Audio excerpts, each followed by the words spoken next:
Nulidade matrimonial. Você tem dúvidas sobre o que é nulidade, como é o processo? É algo muito burocrático? É uma barganha da igreja? Vale a pena? Para quem é a nulidade matrimonial? Olha, nós queremos trazer tudo isso neste episódio, 34º episódio, amor. Louvado seja Deus, seja bem-vindo a mais um episódio do Casamento em Pauta.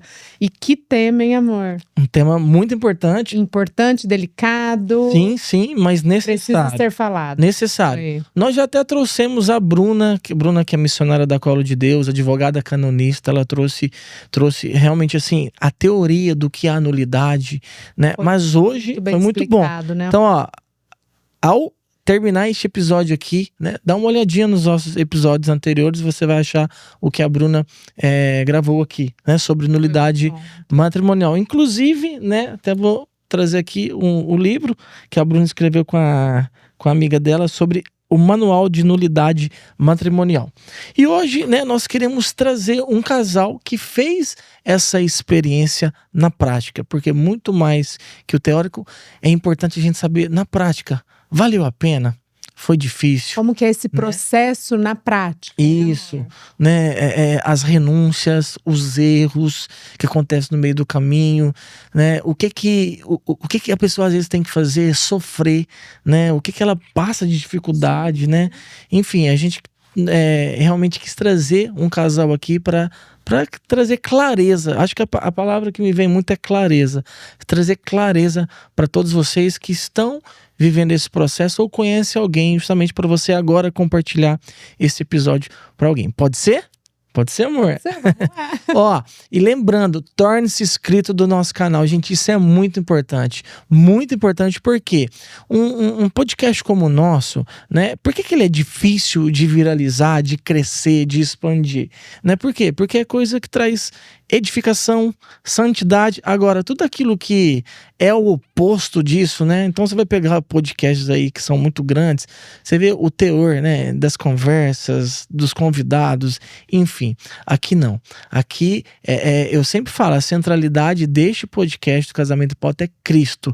É o evangelho sendo pregado de uma forma totalmente diferente, né? Pra gente restaurar as famílias do Brasil todo, pra gente restaurar casamentos, pra gente formar casais que estão ali namorando, na castidade, noivados e casamentos. Não é isso, meu amor? Isso aí. Então, torne-se um inscrito para que o YouTube cada vez mais veja relevância no nosso podcast e possa entregar ele para cada vez mais pessoas, tá bom? É muito simples, muito fácil aqui e já deixa seu comentário. E já compartilha.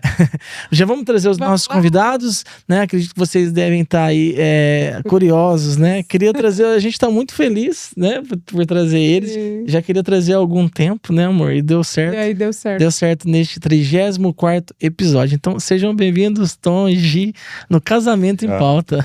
Obrigada. A gente que agradece a presença. Sejam bem-vindos. Vamos lá, vamos começar. Vocês têm quantos anos? Fala um pouquinho a idade de vocês. 45. 45? 37. 37, ó, a mulher é mais velha. Mais velho, 8 anos, né? 8 anos? Igual os meus pais. Nossa, você precisa ressaltar, né? Igual os meus pais. E quanto tempo de casado? De qual casamento? Teve casamento do civil em um ano, do matrimonial da igreja outro ano. Mas juntos 14 anos. 14 né? anos. 14 anos vocês estão... O processo são 7 anos de matrimônio, né? 7 de matrimônio. E 7 vivendo o processo ali de se conhecer. Casamento civil. 9 do matrimônio. 9 já? 9 do Nossa, matrimônio. passou rápido, olha. Perdi até a conta. Foi em 2016. 9 anos de matrimônio. 9 anos. E já tem filhos? Já temos 2, né? Um casal, o Túlio, de 12, e a Diana, nossa princesa, de 7. Ah, legal. Casal já dentro da igreja, né? Servindo. Os dois já bem engajados na nossa paróquia, né? Legal. Depois nós vamos falar um pouquinho sobre isso também. Vamos, porque isso aí, eu admiro muito vocês dois, esse trabalho que vocês estão fazendo com os adolescentes lá.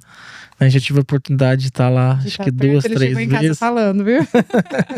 É muito bonito o trabalho. É muito bonito o trabalho. Mas, vamos entrar já no tema, né, da nulidade Justamente por isso, a gente, né, conhece vocês, né, conhece um pouco da história de vocês, sabe o que vocês vivem hoje, mas não foi sempre assim, né? A Gi foi casada antes, né?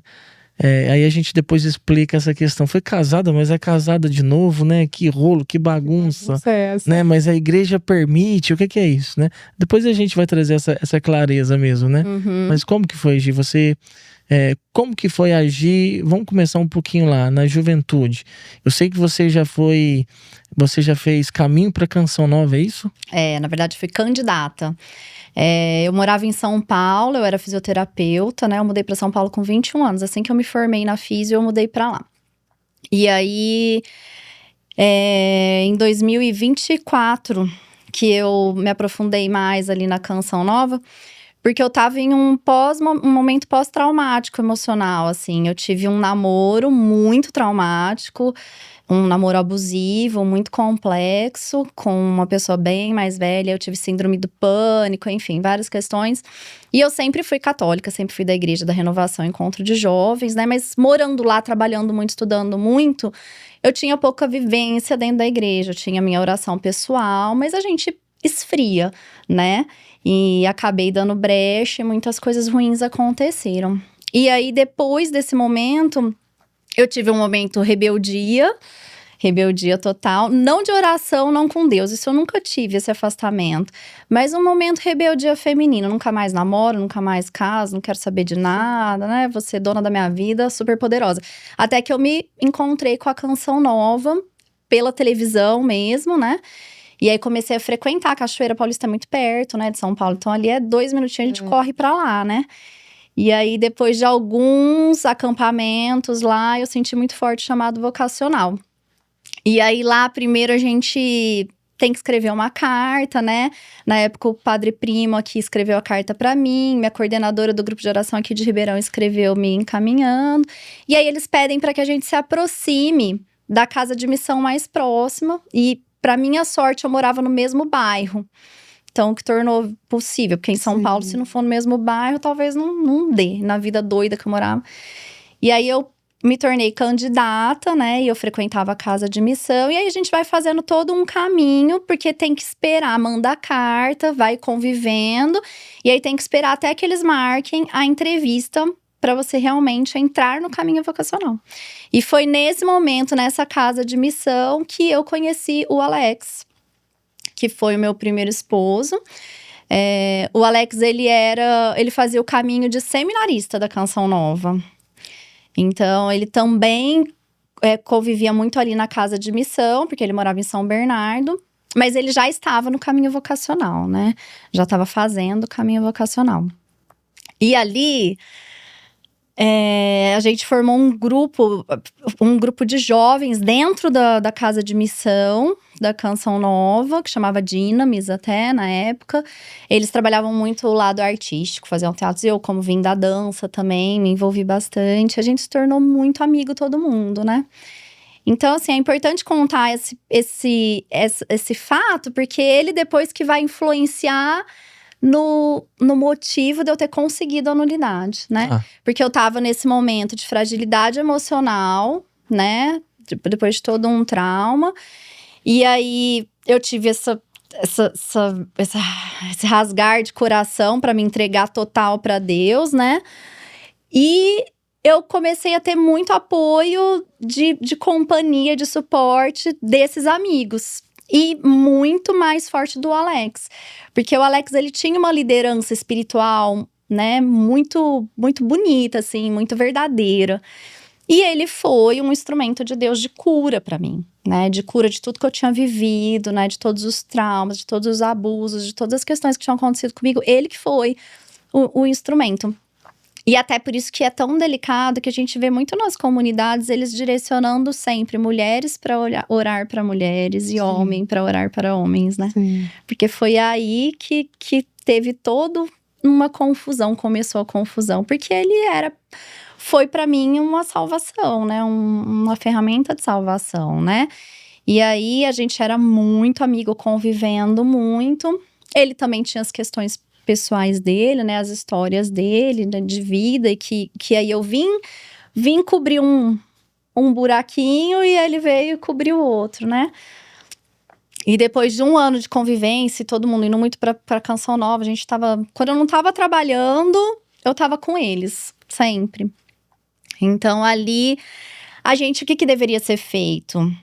Se começou a surgir um sentimento, e a gente tava, né, ele muito mais dentro da comunidade, mas eu por ali, ele precisava conversar com o diretor espiritual, né, pedir orientação, fazer todo um discernimento, todo um caminho, né, e eu também tinha o coordenador lá do grupo, mas aí a gente resolveu fazer tudo por si só, né, então teve um momento em que ele veio com a questão de ter um sentimento, né, de querer saber se eu tinha o mesmo sentimento, e foi ali que a confusão começou a acontecer, porque pra mim,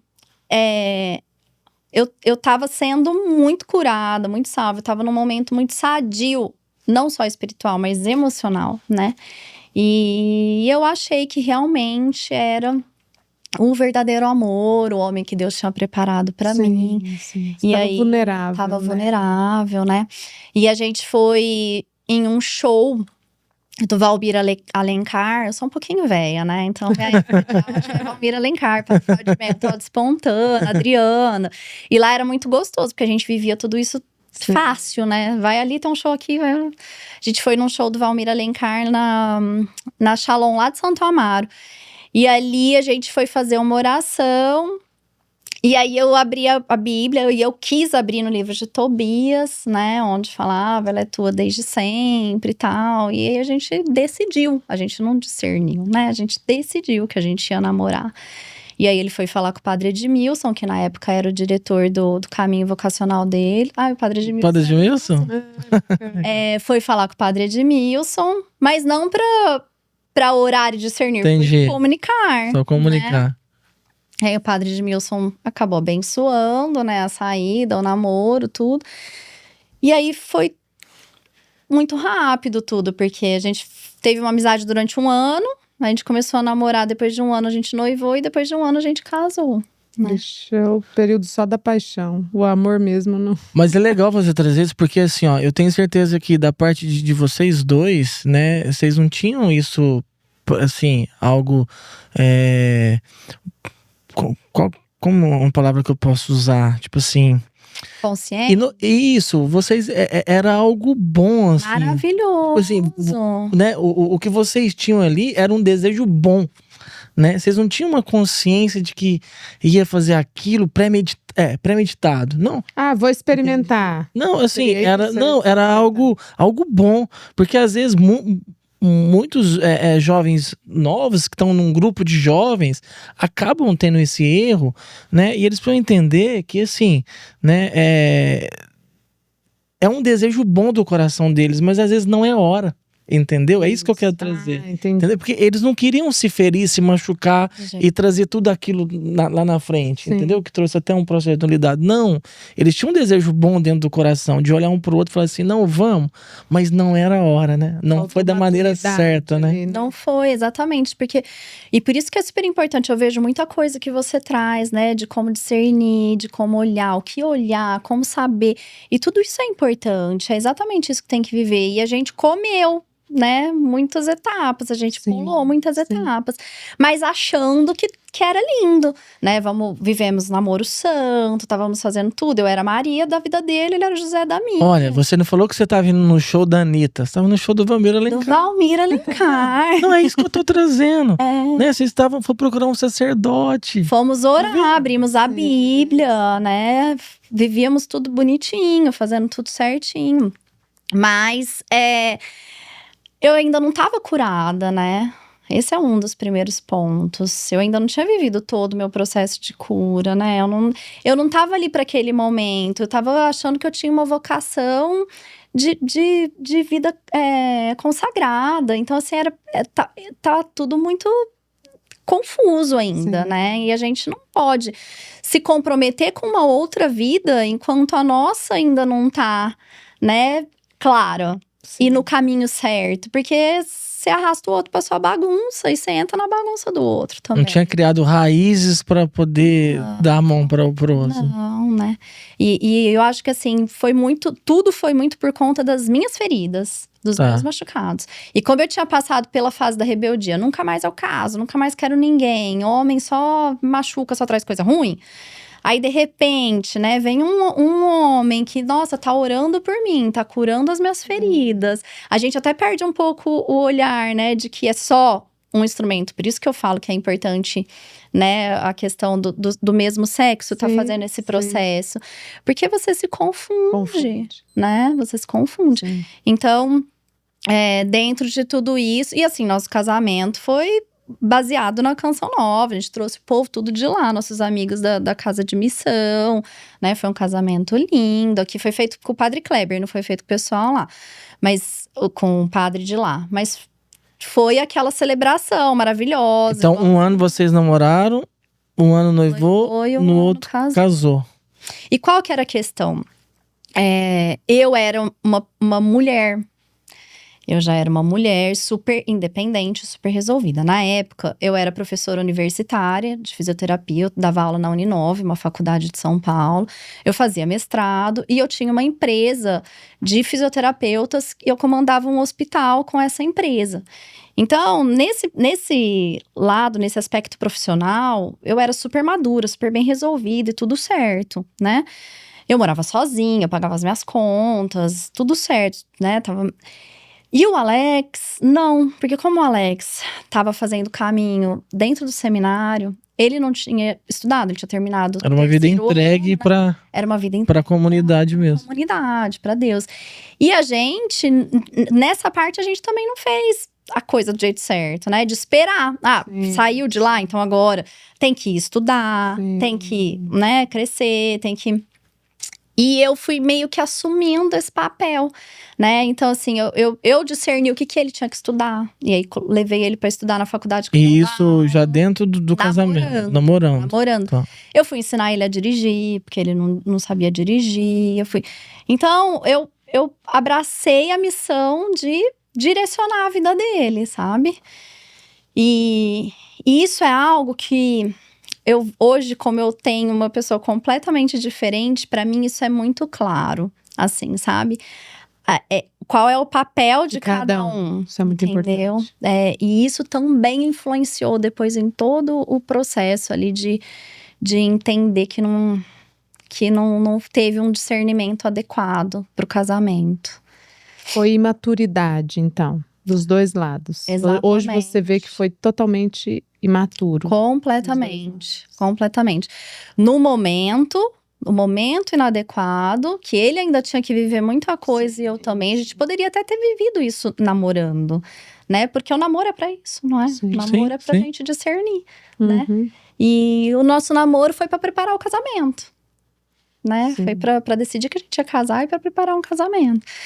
E não pra construir uma Gisele. Legal. E para construir uma Gisele que precisava se construir emocionalmente e um Alex que precisava se construir como homem, né?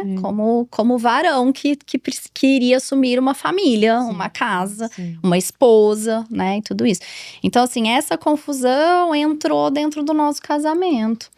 E aí a gente morou 1 ano lá e depois de 1 ano a gente veio pra Ribeirão. Eu tive um burnout bem importante, assim, a vida lá era bem complexa, né? Mas com certeza, hoje eu olho e hoje eu sei que não era só a questão profissional. Eu já tava sentindo os problemas ali do casamento. Mas aí eu tive problemas até respiratórios e de novo, a depressão, em tudo. E tudo por conta, o trabalho era muito acessível. Eu acordava às 5 da manhã, ia dormir meia-noite.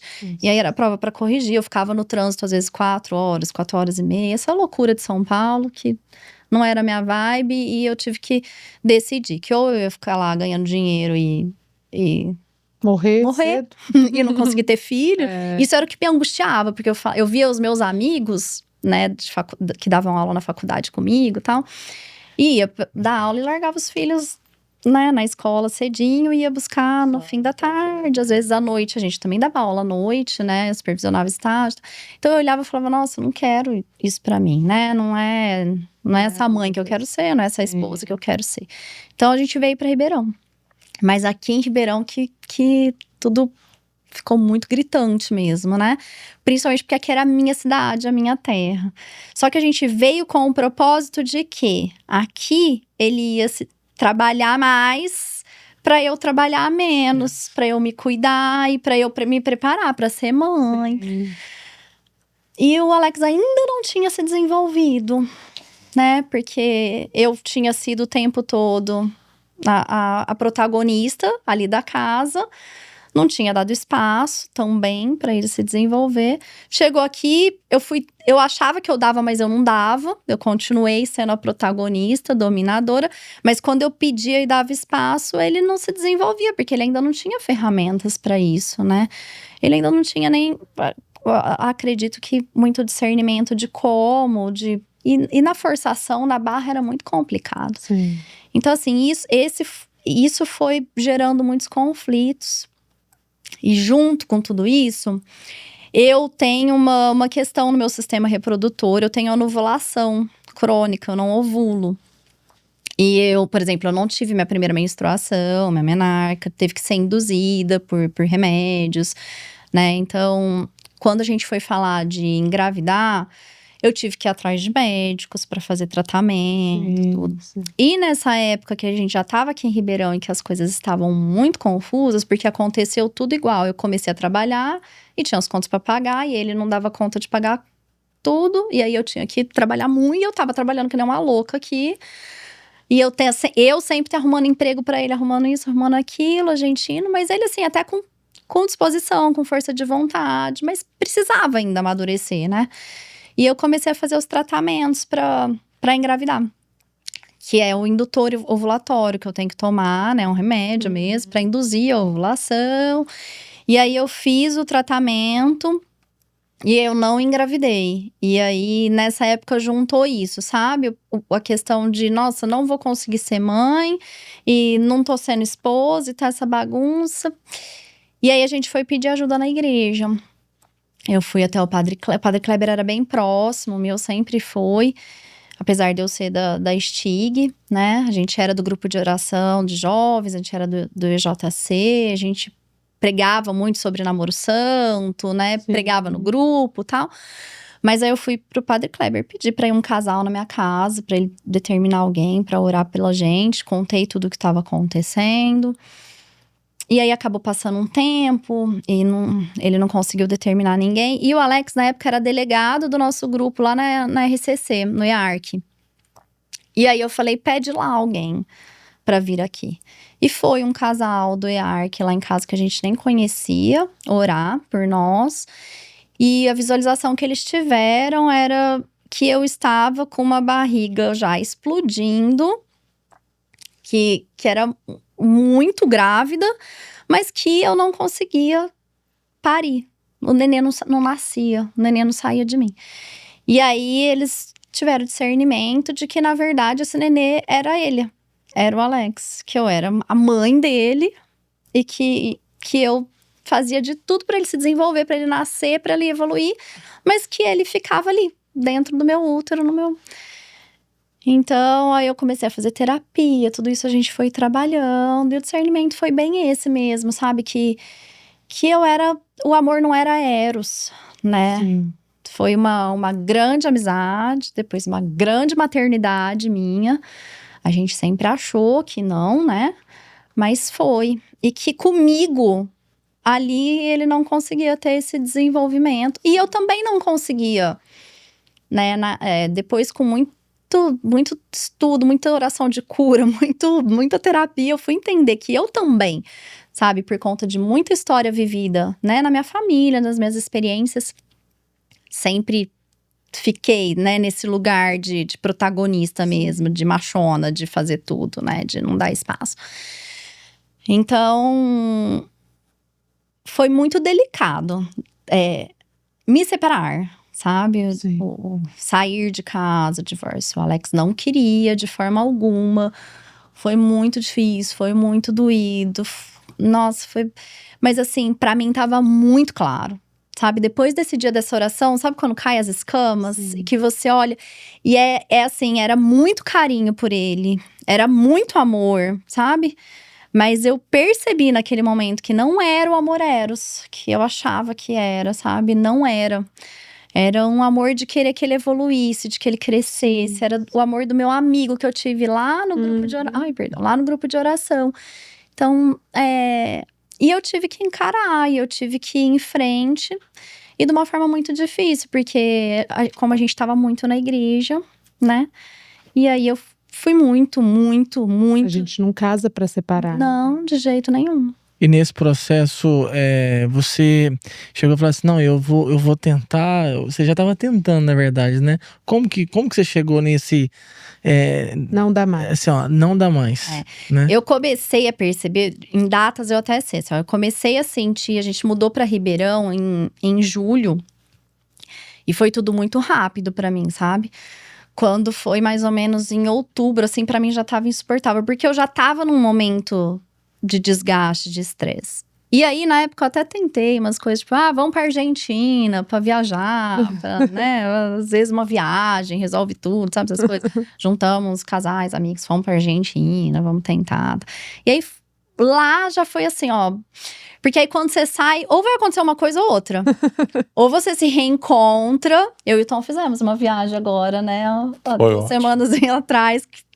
Primeira vez que a gente saiu depois que a Diana nasceu sozinhas, que foi o reencontro. A gente tá aqui esperando essa até hoje. A gente tem que olhar com os avós. Não, mas a nossa vontade, sim. A gente só precisa alinhar com os avós agora. Mas marca na agenda, senão não sai. Reviver o primeiro amor. A gente volta a apaixonar. A gente vai deixar lá na casa dele. Bora deixar lá. Pode. Que a gente dá conta. Agora que a gente viu o quanto que é importante. Cara, a gente demorou essa viagem 7 anos pra fazer. Nossa. A nossa filha tem 7 anos. E viagem de 2 dias, não acha que a gente foi. Mas foi assim. A gente planeja. Vai dar certo. Vai. Então, assim, quando você viaja, ou vai acontecer isso, dos olhinhos brilharem de novo, ou você vai falar, Ter a nossa certeza de que não senhora, dá. sabe? Então, quando eu voltei de lá, foi quando a gente começou a conversar mais seriamente. E a gente tentou em oração, a gente orava juntos, a gente fazia novena, a gente jejuava, né? A gente… Que vocês eram de Deus, né? Sim. Tinha uma vida de sacramento, que a gente procurou foi tudo ali mesmo, sabe? Tanto que eu fui lá procurar o padre, pedir ajuda, pedir casal, o pessoal do meu grupo de oração, eu conversava, né? Eu falava, eu compartilhava. Mas assim, eu acho que esse dia dessa oração, sabe, com esse casal, e principalmente por serem pessoas que não me conheciam e que Não clarearam sabia o que estava tanto. passando. Na hora que eles falaram isso, o que eu senti foi paz. Sim. Uma paz que eu não sentia há muito tempo, que eu não conseguia sentir, sabe? Então, assim, aquele foi o momento que eu falei, nossa, não dá mais, eu não posso fazer isso com a minha vida e com a vida dele. Mas foi desesperador, gente, porque não dá. Pensar em separar sendo tão que a na gente igreja, não tá na pele, né? A gente não tá na pele. A gente pregava de namoro santo, como que eu ia me separar? Porque pra gente que deu muito certo, é muito fácil a gente vir falar, não, como, né? Então, assim, só quem tá vivendo, né? E assim, uma pergunta. Quando você decide ali, né? Fala, ó, não dá mais, vamos divorciar. Você já tinha na sua cabeça a questão da nulidade ou no início não? Falei assim, ó, só vamos primeiro separar. A sua ideia realmente era não estar mais junto. De verdade. Você já tinha na cabeça, não, eu vou entrar com processo de nulidade? Eu achava que não havia motivos pra ter nulidade. Pra ter nulidade, Entendeu? tá. Porque eu, sinceramente, não conhecia a fundo quais são todos os critérios, né? E todos os motivos que geram nulidade, que a Bruna explicou super bem no dia que ela veio aqui. Mas que por eu ter vivido, eu já sabia, né? Depois que eu vivi o meu processo. Mas assim, na minha cabeça… Não ia ter a nulidade. Então, assim, eu tive uma fase que eu falava assim, não, essa é a minha cruz. Sim. E aí eu vou ter que viver isso, porque é o sacramento. E dentro de você, você tinha também muito assim, nossa, se eu encontrar alguém, a Eucaristia… Eu ainda não pensava. Você vivia esse Sabe dilema? Ô, Paulinho, é uma… é uma loucura tão grande emocional que você não consegue pensar em todas as coisas, sabe? E naquele momento eu tava tão mal, tão ruim vivendo tudo aquilo, tão triste, tão desesperada, que eu peguei e falei, paciência. Entendeu? Paciência, eu vou separar e o que eu não consigo, eu não dou conta. Eu lembro que eu ainda falava assim, eu não tenho a força das santas, sabe? De viver um casamento péssimo, que eu não sou feliz e ofertar isso a Deus. Ofertar. Eu não dou conta, eu não dou conta em saúde, eu não dou conta em emoção, eu não dou. E hoje eu entendo que eu não dava conta porque não era a vontade de Deus, sabe? Porque se fosse eu daria conta. Porque todos os santos deram conta, porque era a vontade de Deus. Porque quando é a vontade de Deus, a gente dá conta. Não é mérito deles. Eles não eram melhores que eu e que você.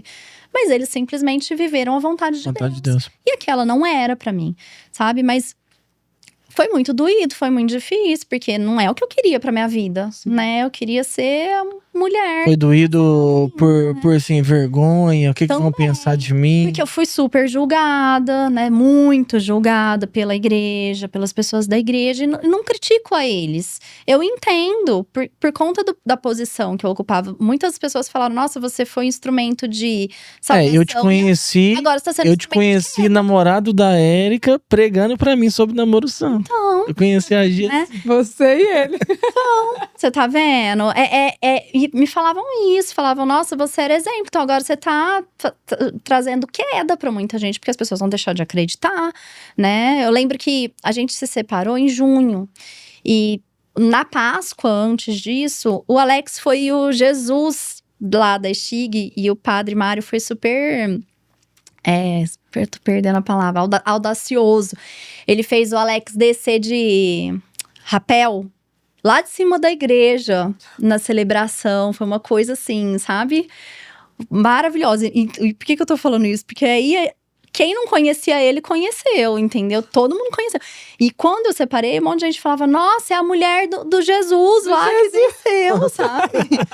E ela tá separando. Então, assim, foi muito chocante. Foi muito difícil. Os meus pais são muito da igreja, do encontro de casais a vida inteira. Eu tive esse receio por conta deles, sabe? Nossa, a filha do Léo e da Marta separando. Eu sei que eles sofreram. Tem toda essa questão de tudo isso. Foi por ele também, sabe? Gente, é um sonho destruído. Sim. Eu cresci querendo casar. Eu cresci sonhando com isso. Eu sou a menina que sempre sonhou em casar. Sim. Que sempre imaginava como ia ser meu vestido, né? E ele também. Então, assim, foi um sonho destruído pros dois lados. Tem a questão familiar. Eu convivi muito com a família dele. Porque como eu era sozinha em São Paulo... 1 ano de namoro e 1 ano de casado que eu fiquei lá, de noivado, foi assim, 3 anos, a família dele me acolheu demais, a mãe dele pra mim era uma mãe, sabe, quando eu fiquei mal, doente, ela cuidava de mim. Mas o que então, você passou? Foi muito difícil, tanto que eu fiquei super doente de novo, eu tive uma labirintite absurda, que eu não conseguia me mexer. Enfim, um monte de problemas de saúde, coisas que aconteceram, porque o meu corpo não tava dando conta de todo transtorno emocional que eu tava vivendo. E junto com tudo isso, teve a questão do Tom. Porque o Tom era nosso amigo. Meu e do Alex, da igreja. Tá, vamos pausar aqui. Vamos pausar aqui. Aguenta. Porque nós precisamos esfriar, porque o negócio... Não, porque além do açaí, justamente essa era a minha pergunta. Quando o Tom entrou na sua vida? Essa ia ser o divisor, assim, do podcast pra gente entender. Eu vim no podcast, né? Então eu vou participar também, olha que bom. Tom, você não veio só pra comer o açaí, não. Nossa, açaí chegou. Olha só que bonito, hein? Tá, amor. Gente, vocês já conhecem aqui o açaí do chefe. Gente, esse açaí é uma delícia. É o melhor açaí de Ribeirão Preto. Fica aqui na Avenida Leais Paulista, 271, tá? Tem 2 lojas em Franca. Inclusive, eles estão dentro do Raléu de Franca, tá? E agora o Raléu tá chegando, a gente vai... Nós vamos, hein? Vocês vão ir? Então vocês vão procurar o açaí lá. Com certeza, vamos levar nossos jovens lá. Uma delícia. Então, ó, aqui embaixo tá o cardápio digital para você poder fazer já o seu pedido aí, receber direto na sua casa. Para quase todos os bairros de Ribeirão é gratuito a entrega, tá bom? Eu também quero agradecer o Atona, melhor estúdio de podcast de Ribeirão Preto. Então, se você tem o desejo de tirar o seu podcast do papel, procura aqui o Atona Studios. Agora, eu só não sei se você vai encontrar horário, porque, ó, o Atona Concorrido aqui. tá muito concorrido esse estúdio aqui. Eu acho que você consegue perceber aqui, né, na estrutura, áudio, imagem. Nós queremos agradecer o Rafael Gonzalez, que fornece aqui os nossos uniformes. Então, se você aí do grupo de jovens, se você, às vezes, evento corporativo, quer fazer uma camiseta, um uniforme, enfim, procura também aqui, tá? Quero agradecer também o Andreus Móveis Planejados. Se você tá noivo, vai casar, precisa aí planejar os móveis do seu apartamento, da sua casa, tá aqui também o contato do Andreus. Fala assim, ó, eu vim lá pelo casamento em Porta do Paulinho. Eles vão te fazer um belo desconto. Tá ok? Amor, e você precisa agradecer, ó. Eu tô de joias, gente. De joias. Tá brilhante assim, né, amor? Deixa eu pegar. Angélica Barbosa, amor. Angélica Barbosa é de Dumont, tá? Ela tem semijoias, como que fala? 18K, né? 18 quilates. É banhada em ouro 18. Tá? E o seguinte, a Angélica, ela tá recrutando novas revendedoras, tá? Então, se você aí é mãe, se você...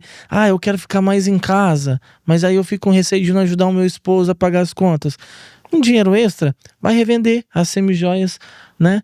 Eu vou deixar aqui da Janaína, eu vou deixar aqui também na legenda o telefone dela para você entrar em contato, tá ok? Vamos lá, amor, porque agora eu quero saber quanto que o Tom entrou na história aí. Na história, vamos lá, Tom, com você? Quando que foi? Oi, Tom, você veio? Eu vim, prazer, né? Melhor hora pra chegar, porque agora eu como. Bom, nada melhor de, depois de fazer um treininho hoje, né? Poder desfrutar desse açaí maravilhoso. Bom, falar de nulidade, de processo, né? Ele é sempre dolorido, né? Eu acho que não tem ninguém que passou por esse processo que foi fácil, né? Então ele tá longe de ser fácil, começa por aí. Nessa época, eu era um jovem de 22 anos, né? Participava do grupo com eles de jovens também, né? E hoje, quase 15 anos depois, né? Sendo pai, né? Hoje tendo uma vida espiritual totalmente alinhada, né? Ao matrimônio. Hoje eu teria esperado um tempo maior, né? Porque, como a Gi disse, a gente acabou pulando etapas, né? Tanto ela no casamento dela pulou, né? E não deu muito certo. E o nosso início poderia ter sido um pouco... mais devagar, né? Esperar do tempo certo, né? Porque a gente se aproximou muito rápido nessa situação. A gente tinha mais ou menos quanto tempo de término? Ela tava num processo de término. Tava num processo. Num processo ainda. Não, ela já tinha saído de casa. Ainda não tinha. Da nulidade ainda não tinha. Não tinha. Mas eu saí de casa, né? Fui morar na casa dos meus pais. Deixei o Alex na casa que a gente morava pra ele discernir se ele ia voltar lá pra São Bernardo ou não. Na época, eu que sustentava a nossa casa. Então, eu falei, por 3 meses eu mantenho tudo até você discernir o que você vai fazer. Então, eu mantive a casa, paguei todas as coisas pra ele discernir se ele ia embora ou não, o que ele ia fazer. E aí, o Tom, ele era já nosso amigo, meu e do Alex, né? Muito amigo. E mais uma vez, teve a questão também da dificuldade ali com o pessoal da igreja. Porque nisso ele ficou muito meu amigo. Porque ele foi fazer um trabalho pra mim na escola que eu gerenciava. E o Tom, ele é sobrinho de um amigão meu da vida inteira, do Fabiano Duarte, não sei se você conhece. Conheço. É sobrinho do Fá. O Fá é meu amigo da vida inteira. A esposa do Fá, a Karina, morou comigo em São Paulo, né? Inclusive, ela tinha sido comentarista do meu casamento com a Alex. A gente sempre teve muita proximidade, né? E aí, quando eu e o Alex, a gente veio pra Ribeirão, a gente foi pro grupo. O Tom era do grupo, se tornou muito nosso amigo. Quando eu me separei, quando eu tava começando a ter muitos problemas com o Alex, o Tom era um dos amigos que eu conversava. Eu conversava com as meninas, com a Ju Poloni, né, com a Karina, tudo. E eu conversava muito com o Tom também. O Tom tava num momento da vida que ele trabalhava na telefonia corporativa, mas ele tava indo embora jogar futebol. Então, eu também conversava muito com ele sobre essa questão, ajudar no discernimento, na saída e tal. E a gente era muito amigo. Ele tanto ia em casa jantar comigo, com o Alex, todo Mas mundo. uma amizade pura. Não, por enquanto sim. Por enquanto, sim. Por enquanto, Normal. sim. Só que quando foi chegando próximo do momento de eu sair de casa, pra ele já tinha intenção. Ele já sabia. Sim, eu já nutria tinha pra Já tinha ela. sentimentos. Sim, sim. Ele já tinha sentimentos. E assim que eu me separei em junho. Em julho, a gente já ficou junto a primeira vez. 1 mês depois de eu sair da minha casa. E a gente ficou junto em um lugar público, onde estava todo mundo, inclusive pessoas da igreja. E aí, nesse momento, o motivo de eu ter terminado o meu casamento é porque eu era apaixonada pelo Tom. Entendi. Não era. Não era, mas se Não era tornou, definitiva. por causa de um erro, Sim. vocês acabaram com. Time ali, né? E pra todo mundo, foi isso que ficou. Porque a nossa amizade era muito intensa. Então, todo mundo associou uma coisa a outra. O Tom já tinha a questão do sentimento. E tinha conversado com algumas pessoas lá do grupo que sabiam. Tinha se aberto. Então, quando a gente ficou junto e que todo mundo viu e todo mundo ficou sabendo, juntou tudo isso. Por que é importante falar isso? Porque, por conta dessa situação, eu criei nesse momento uma rebeldia com a igreja. Porque aí eu tava no sofrimento da separação. Ainda tem que lidar Fazia com um fofoca. mês, né? Exatamente. Tendo que reconstruir minha vida toda. E aí, aconteceu toda essa situação com a igreja em si. E hoje eu entendo tudo que eles... Talvez se eu tivesse do outro lado, eu teria feito Você teria igualzinho. Tá tudo bem. Porque assim, Mas naquele momento foi a era igreja, né? Não. As pessoas. Naquele momento era comigo, a dor foi minha, Sim. né? Então, assim, eu criei uma rebeldia muito grande com a instituição igreja, com, né, mais propriamente a igreja que eu frequentava, com as pessoas. Porque eu queria que eles me acolhessem. Eles eram meus amigos da vida inteira, era o lugar que eu convivi. Então, o que eu Sim. esperava é que eles me acolhessem, me ajudassem a viver esse momento. Mas tudo pra eles parecia de outra forma. E eles acolheram o Alex, que nem era daqui, que nem era da vida deles. Então, eu me distanciei. Você acabou sendo a ruim. A ruim. Sim. Eu me distanciei. Só que eu era leiga da Toca. A Toca de Assis tava em Ribeirão nessa lembro. época. E minha mãe morava vizinha lá da chácara, na Recreio de Campo. E eu fui morar com a minha mãe. Eu já era leiga da Toca, eu e o Alex. Né? Aí na separação, eu fui conversar com o irmão Cordeiro. Foi o único lugar da igreja que eu fui falar, ó, estou me separando. Porque eu deixei a casa pro Alex, as coisas pro Alex. E a igreja, mesmo antes de ter esse problema. Eu falei, ó, pra gente não precisar ficar convivendo, fica aqui na igreja, na nossa igreja, na STIG, no grupo de jovens, que é onde você tem amizade, eu não venho mais até você se discernir. Depois, se você for embora, eu retorno aqui. E eu virei pro irmão Cordeiro e falei, você precisa me acolher, porque eu não posso ficar órfã, né, de nenhum lugar. E ele foi Jesus pra mim, né? Ele foi sensacional nesse processo. E eu tinha meu horário de vigília já como leiga ali. Eu fazia fisioterapia nos pobres de rua. Ele deixou eu continuar vivendo toda a minha vida ali. Então eu vinha pra cidade, trabalhava, fazia tudo, voltava pra casa da minha mãe e tava ali na Toca, né? E assim eu vivi. E aí depois, quando aconteceu tudo isso com o Tom, mais ainda. Porque aí eu só tava ali. A questão da nulidade, então, pra mim, eu falei, bom, acabou. Vou viver em pecado pro resto da minha vida, né? Desistir do casamento. E aí vocês abandonei ficaram o juntos. sacramento. A gente começou Aí vocês a assumiram o namoro mesmo. Aí a gente assumiu o namoro. Só que o Tom ia embora, né? Eu vou contar sobre isso. Ele Nessa- morava já em Matão. Nessa época toda, olha como foi difícil, né, pra nós. Muitas pessoas não sabem, né? Nessa época toda, eu estava ingressando na carreira de jogador profissional de futebol, né? Igual meu marido. Igual seu marido. E morava em Matão, jogava lá na Matonense. Então, eu ficava distante dela, ela passando por todo esse processo, né, que foi dolorido, né? E eu longe, vinha aos finais de semana, às vezes dava uma escapada durante a semana, mas a partir daí, Deus colocou muito forte no meu coração, sabe? Que ela era a pessoa, e a partir do momento que ela me deu a certeza, olhou no meu olho e falou, ó, o meu casamento, ele não vai existir mais por conta de tudo isso que ela falou, né? E ali eu senti que era o momento, né? Da gente, dali pra frente, construir uma história, né? E aí sempre a gente entregou muito para Deus, né? A própria vivência dentro da comunidade nos ajudou muito, sabe? A Toca de Assis, o irmão Cordeiro.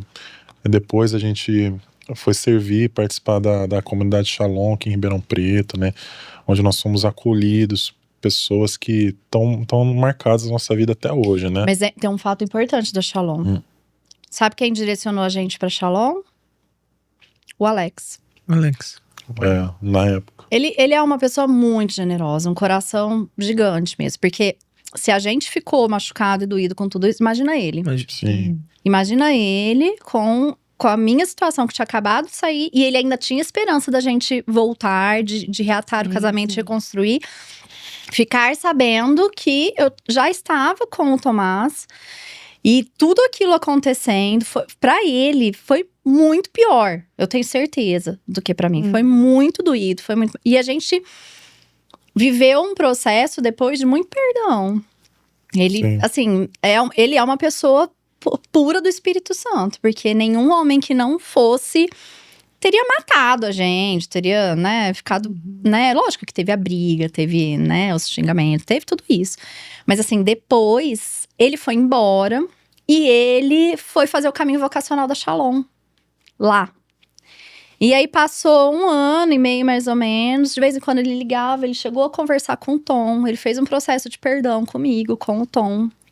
Né, conversou. Foi muito importante, isso é salvífico, né? Sim. Durante todo esse processo, né, o perdão, ele é algo que veio lavar toda essa história, né? Eu acho. Tanto dele com ela, comigo, né? Nós também, se perdoar em relação a tudo isso. Porque eu era muito novo na época, né? Hoje, com certeza, eu esperaria muito mais, né? Pegaria um direcionamento melhor, né? Sim. Dentro da Novo de igreja. idade, novo de fé, porque o Tom não foi uma criança criada na igreja, ele estava começando o caminho. Poucos anos dentro da igreja, né? E aí, nesse processo todo, né? Olha só como a mão de Deus ela é presente, né? Nessa história, na nossa história. Saindo da Matonense, eu fui jogar em Catanduva, no Grêmio Catanduvense. E lá o meu empresário conseguiu um time da América Central para mim jogar. E na época a gente estava começando um namoro, né? E era a oportunidade da minha vida, né? Era aquilo que eu queria na época.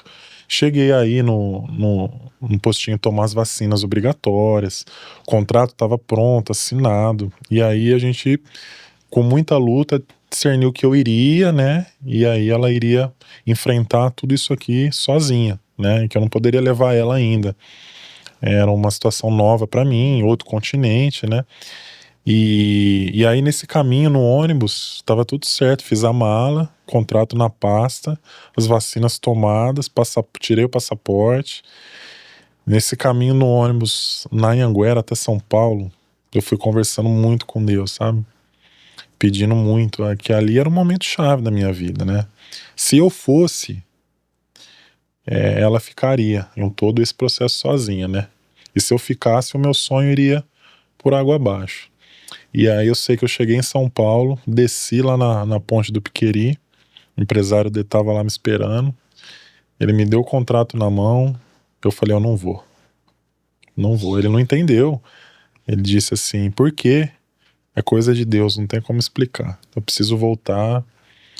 A minha futura esposa precisa de mim nesse momento, né? A gente vai casar, vai fazer uma família. Deus me revelou tudo isso nesse trajeto, né? De Ribeirão em São Paulo. E aí eu voltei, cara, e abandonei minha carreira por conta de acreditar nesse propósito de Deus na nossa família, né? E foi a melhor escolha que eu fiz até hoje, né? Eu só tenho que agradecer Forte, né? a esse discernimento, né? Porque com certeza a gente não iria estar junto, né? Era um processo que ela ia passar muito difícil, né? Toda essa nulidade, né? E aí, na prática, ela vai explicar um pouco, mas o que é doloroso muito é o tribunal, né? Que você leva as testemunhas. É isso que eu ia perguntar. Você vê as pessoas. Foi né? assim, vamos mudar. O Alex Vamos dar entrada no nosso processo. O Alex Sim. quis a nulidade. O Alex, como ele voltou, e aí ele foi pro caminho vocacional, A Shalom deu todo esse suporte e orientou, né, que entrasse. Eu tava nesse momento rebeldia, a igreja não queria. Eu não queria de jeito nenhum. Eu não queria. Antes eu não pensava porque eu achava que não tinha motivo, não ia dar. Depois, quando ele me procurou e falou: não, vamos entrar, eu quero refazer minha vida, eu não quero viver dessa forma, né? Eu quero me casar, mesmo na comunidade. Então, peraí, um do casal que decide que quer pedir, ele precisa comunicar ao outro, é isso? Sim, porque os dois vão fazer parte do processo ali, né? Então ele não pode entrar sozinho, Não. sempre é o casal. Ele que entra, mas o outro tem que fazer o depoimento também, tem todas as questões das testemunhas, tem tudo isso. Então, assim, na época que ele falou, eu falei, eu não quero, não vou, e tem os custos, né? Sim. E eu falei, eu não vou arcar com os custos, não vou, eu tava começando a construir tudo de novo, já tinha perdido muito dinheiro, eu falei, não vou, e é caro, não é barato, não. Aí ele virou e falou, não, mas eu quero, eu falei, tudo bem, eu vou por você, só que você vai ter que fazer tudo. Dessa vez eu não vou fazer nada, dessa vez eu vou deixar você fazer tudo. E ele também não tinha condições de pagar na época, mas ele conseguiu. Tem uma forma de você fazer um processo e comprovar que você não tem condições, né, financeiras. E aí eles fizeram um desconto, mega desconto e um super parcelamento pra ele. E aí ele entrou com o processo, foi lá, então eu tive que ir pra lá. As minhas testemunhas, tinha um pessoal do grupo daqui que morava lá e eu tinha as minhas amigas de lá, então eu organizei todas as testemunhas pra irem. E aí a gente viveu esse processo lá. E assim, eu vou falar que o momento do processo, ele é dolorido, assim. Eu lembro que eu chorava e já sofria só de responder. Porque você tem que responder várias questões antes para encaminhar toda a documentação, né? E é mexer em muita coisa doída, né? Pra mim, no fundo do meu coração, o que eu mais sofri com tudo isso foi ficar sem comungar. Isso pra mim foi… Eu não consigo nem lembrar, porque assim… Pra mim foi a pior coisa que eu vivi, sabe? E eu fiquei realmente sem comungar. Várias pessoas me falavam, não, comunga. Tem um monte de gente… Até padres chegaram a me falar, não tem problema, comunga. Deixa os outros te julgarem, você vai receber… Mas eu sou muito CDF, sabe? Eu sou muito perfeccionista, muito CDF, muito certinha. E assim, tanto que eu fiquei muitos meses sem ir à missa. Então, Porque nesse tempo que vocês estavam juntos, você não estava comungando? Não, porque a comunhão espiritual, pra mim, ela não me resolvia. Não consegui. Eu não consegui viver a profundidade da comunhão espiritual. E ir à missa e ver todo mundo comungando e eu não poder entrar, ia criando uma revolta maior ainda pra mim com a igreja. Porque na época eu falava assim, Jesus não faria isso. Porque Jesus não se nega a quem tá em pecado. E Jesus sabe tudo que eu vivi, porque que eu vivi. Então ele não ia me castigar. Jesus quer vir pra mim, sabe? Assim, eu falava, e a igreja não deixa. Então, gente, e eu chorava. E aí eu falava, tá melhor eu não ir na missa, né? Foi um terror. Então, quando eu vi que o processo de nulidade realmente podia acontecer, o que me movia a aceitar por ele é porque eu falava, se der certo, eu posso voltar a comungar, sabe? Aquela coisa que você fala assim, pode acontecer. Tem uma luz no fim do túnel. E a gente já tinha casado no civil. Não tinha ainda, a gente casou depois. A gente tava fazendo um processo pra eu engravidar os meus tratamentos. Eu e o Tom. Na época que o Alex veio com a história da nulidade. Eu já tava retomando meus tratamentos pra engravidar. E aí a gente fez todo o processo e tal. E aí deu certo. A nulidade deu certo. E o veredito foi falta de juízo, que é a imaturidade de discernimento. Porque aí, com toda a história contada, igual eu contei pra vocês… Realmente, quando você fala, a gente vê, né? Realmente é. E eles entenderam isso, né? E aí veio essa questão. Aí, qual que é o porém disso? Que quando é esse veredito, pra você casar de novo, aí você vai ter que comprovar que você agora tem juízo. Tem juízo. Que você isso. trabalhou. A Bruna deixou isso bem claro. Crescimento. Eu lembro que a Bruna deixou isso bem claro. E o que aconteceu? Eu e o Tom, eu fiz uma coisa muito feia com Deus, assim, que a gente não deve fazer, mas eu coloquei ele meio à prova, assim, sabe? Eu virei uma época, quando eu tava fazendo o tratamento pra engravidar, que era o mesmo tratamento que eu tinha feito com o Alex, exatamente o mesmo. E por que a gente quis engravidar? Porque depois que eu vi que eu não engravidava, eu comecei a ir em um monte de médico.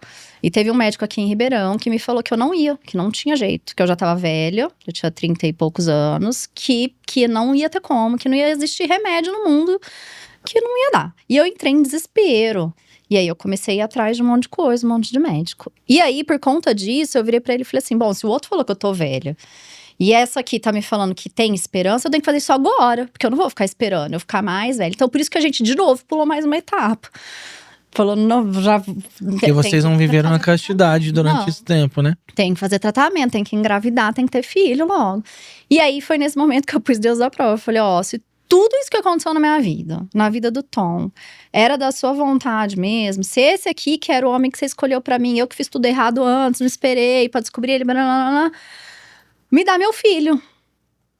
E eu tinha feito com o Alex 3 meses de tratamento, eu não tinha conseguido. E aí, com o Tom, no primeiro mês, com o mesmo remédio, tudo igual, eu engravidei. A gente fez primeiro, antes de eu começar o tratamento, a gente fez um programa de oração com o Evangelho durante 3 meses. O último dia era agradecendo, receber a graça. E aí, no último mês, eu fiz o tratamento. No último mês, o programa do Evangelho. Então, o último dia do Evangelho foi o último dia do meu tratamento para eu fazer o exame. No dia seguinte, eu fiz e eu tava grávida. Ali, pra mim, foi assim... Uma resposta, né? Foi um respiro. E eu falei, nossa...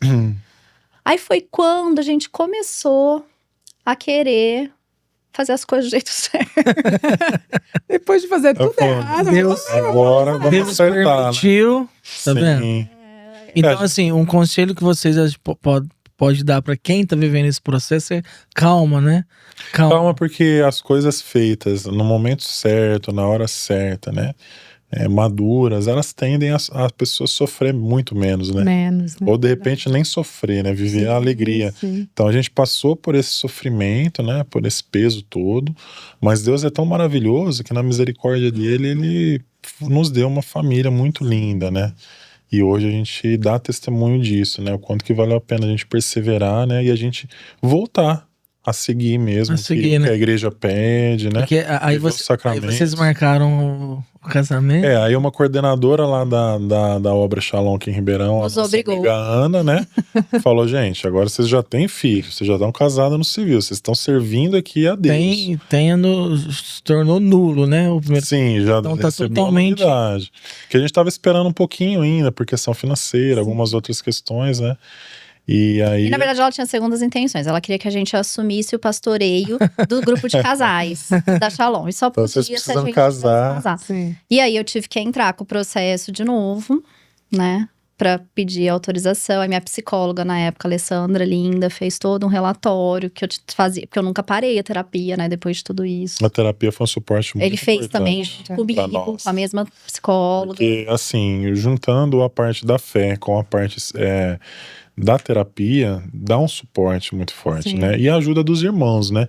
Então, o que a gente pode deixar de recado para quem tá nos assistindo, se você tá passando por um processo, né, de discernimento para nulidade ou por algum tipo de sofrimento dentro do casamento, em primeiro lugar, não desista do seu casamento, né? E em segundo lugar, se tiver realmente os motivos reais e justos, é muito mais leve você viver isso com pessoas, sabe, que te ajudam, com amigos de fé, Sim. né? E nós, no nosso caso, a gente se enfiou dentro de comunidade, que é ali onde a gente vive radicalmente, né? Missa, questão da confissão, grupo de oração, sabe? Acompanhamento espiritual, que foi muito importante, né? E aí, depois de participar, né, da Toca de Assis, da Shalom, hoje nós se encontramos na nossa paróquia, né? E isso é tão bom falar, porque a paróquia em si, né? Nos últimos anos ela vem perdendo um pouco, né? A questão do brilho, da importância. E para nossa família foi um lugar de encontro, né? Onde a gente se encontrou. Nós temos um padre que nos acolhe, Padre Mateus, que Hoje quem olha vocês dois ali não imagina a história de vocês. do que a gente passou, né? E hoje a gente tem essa missão linda, né? De poder conduzir esses jovens para Cristo, né? E mostrar pra eles tudo isso. Dar esse testemunho, né? Porque da tem que espera, começar né? lá de trás. atrás, né? Porque se lá atrás não tivesse... Não falo nem só no discernimento errado do primeiro casamento, mas antes ainda na minha Antes, vida. né? O namoro errado que eu tive, eu não ia ter tido trauma. Então, assim, é tanta coisa, eu converso muito sobre isso com eles, né? Sobre o discernimento do namoro, porque depois, gente, é tão mais difícil de arrumar. É melhor sofrer um pouquinho, eu espero, Sim. do que ter que A gente fala da nossa história, como a de vocês, ela, claro, é fonte de inspiração, de motivação, mas não precisa ter que passar por o que a gente passou. Exato. É lindo contar agora que tá tudo Sim, bonito. agora que tá tudo bonito. Né? Mas só quem assim, passa. o espinho que foi, a dor que foi, não foi bonito, não Não. é necessária. E não pode ser em vão. E não Tem pode. que ser pra salvar. Eu acho, de outros, e né? assim, eu acho bonito vocês exporem isso, porque tem muitas pessoas que têm vergonha da história. E eu falo, gente, a nossa biografia de vida, né, é a coisa mais bela que a gente tem. E assim, e com aquelas coisas que aconteceram, que nos marcaram negativamente, faz parte. Faz parte. Então hoje, quando vocês trazem isso, estão num podcast aqui, trazendo isso para um YouTube, né? Assim, eu sei que às vezes a gente... Falei assim, vocês estão confortáveis, né? Eu sempre pergunto antes, mas parabéns por abrir a história de vocês. Porque você pode ter certeza que é o evangelho sendo pregado, né? De uma forma diferente a partir da vida de vocês, né? Que vai ajudar tantos. Que eu tenho certeza que está ajudando tantos. Porque a gente olha, né, a vida dos santos, né? Quantos equívocos, né? Quantos erros, né? Eles passaram até chegar a esse conhecimento pleno, né? E a nossa vida, ela é feita de processos, né? De amadurecimento, de conquistas, né? A gente vai aprendendo com tudo isso, né? Então hoje a gente pode passar para esses jovens o quanto que é importante você, como a Gi disse, desde lá de cedo, né? Evitar relacionamentos tóxicos, né? Evitar entrar em modas, né? Em más companhias, porque isso pode gerar um buraco lá na frente, que vai caminhar para um processo de nulidade, para um processo até... E às vezes não vai ter o final que vocês estão tendo. Exatamente, né? Eu falo que nós fomos uma exceção, né? Porque a dentro da misericórdia igreja, de né? Deus foi assim, gigantesca, e a gente conseguiu, né, buscar tudo isso também. Porque é aquilo que eu falei, às vezes, a revolta com a igreja, porque elas surgem, gente. Nós somos. Com pessoas, né? A gente se Não tem decepciona com pessoas. É muito difícil, ó. Eu vim da igreja a vida inteira. E você fala, mas eu não sabia? Mas você não. Não, na hora você não dá conta. Você não dá conta, sabe? Então, assim, ele foi muito misericordioso. O nosso casamento, eu fui encontrar e receber meus 2 esposos, sabe? Isso pra mim é uma coisa muito bonita, porque assim, eu fui receber o Tom como esposo, mas eu fui me reencontrar com Jesus, porque foi onde eu comunguei pela primeira vez. Nossa, imagina. Assim, você assiste meu filme Comungando, parecia que eu tava morrendo, porque eu comunguei, eu desabei de chorar, porque assim, foi meu reencontro com ele verdadeiramente dentro de mim. Foi a primeira vez que você recebeu Jesus? Foi. Ainda bem que era o padre Mateus, sabe toda a minha história, senão o padre ia ficar desesperado, porque eu desabei. E todo mundo que sabia da minha história lá atrás, eu tava todo mundo chorando. E foi tão bonito, tava todo mundo na expectativa, porque eu sofria muito, sabe? E olha como que tudo é lindo. Hoje eu sou ministra de Eucaristia e o Tom. Então, quando o padre me fez esse convite, eu falei, gente, eu sofri tanto porque eu não podia receber Jesus, e agora eu vou ter a bênção de levar ele, sabe? E a Diana, minha segunda filha, ela veio do dia do casamento. Que é o padre Mateus, na hora, que fala assim: vocês prometem receber, como que é? Aceitar os filhos. Só que eu e o Tom, a gente já tinha o Túlio. E ele era nosso amigo, sabia? Ele pegou e falou isso: se vocês prometem aceitar os filhos. Aí ele parou e aí ele corrigiu: vocês prometem continuar aceitando os filhos? E quando ele falou, eu achava que eu não ia ter mais filho de nenhum. Quando ele falou se continuar, sabe aquela cosquinha do Espírito Santo? Quando a gente sabe que a gente tem que falar no grupo, alguma coisa. Eu senti um negócio, só eu percebi que ele fez essa correção. E aquilo, ó, fomos pra lua de mel, aquele negócio ficou me martelando na cabeça. Aí eu levei pra minha acompanhadora na Shalom, falei, nossa, aquilo que ele falou, mas eu não engravido mais, agora eu tô mais velha, já, né, 5 anos. E aí eu fui conversar com o Tom, e o Tom super inseguro, não, a gente não dá conta, não queria. Aí tivemos que rezar, eu tive que... isso é uma outra história de um outro dia, só que eu sei que por conta disso, a Diana veio. E foi mais um milagre, né? Porque foi um segundo tratamento que para a medicina era impossível de acontecer, né? Então Deus novamente nos mostrando, né? O quanto que a família Que bacana. vale a pena, né? Sim, Quanto que é sim. a abertura à vida, né? Porque eu tinha essa resistência, é a resistência de muitos também, né? Hoje em dia, de ter filhos, vocês têm 3, né? Sabe as lutas que a gente vive, Sim. né? Mas vale a pena, né? Viver em Deus.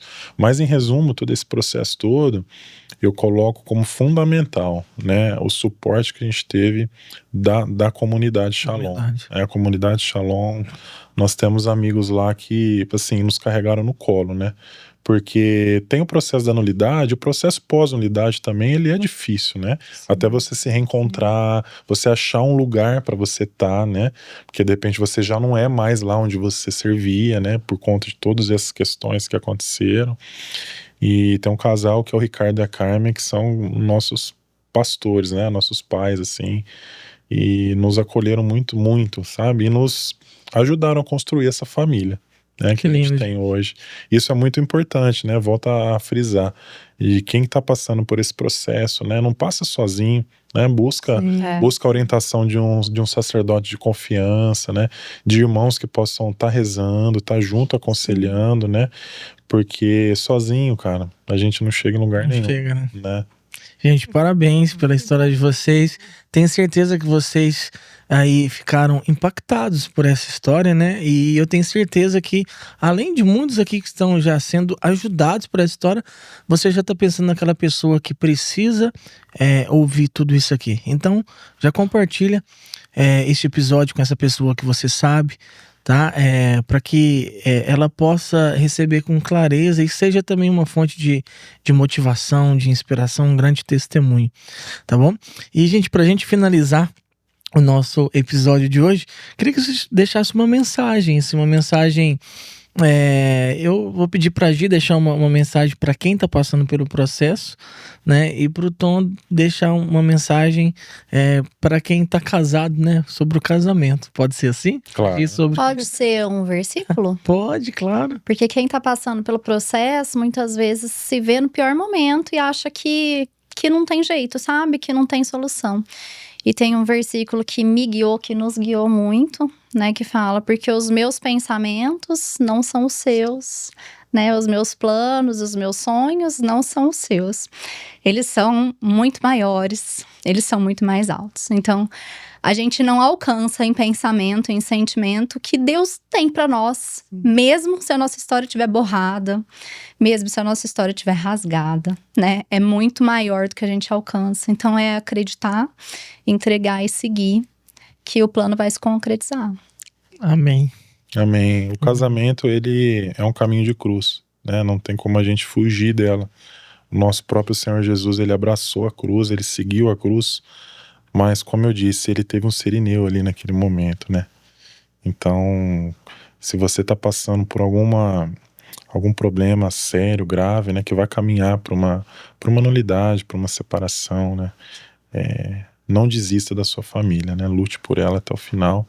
E essa luta que a gente teve durante esse tempo, e hoje a gente está colhendo os frutos, né? Sim. Porque depois de toda a tempestade, todas as lutas, a ressurreição vem, né? E a bonança que hoje a gente vive em Deus, a nossa família, com os nossos filhos, o nosso serviço na igreja, sabe? Eu falo que a gente vive o céu na terra hoje, né?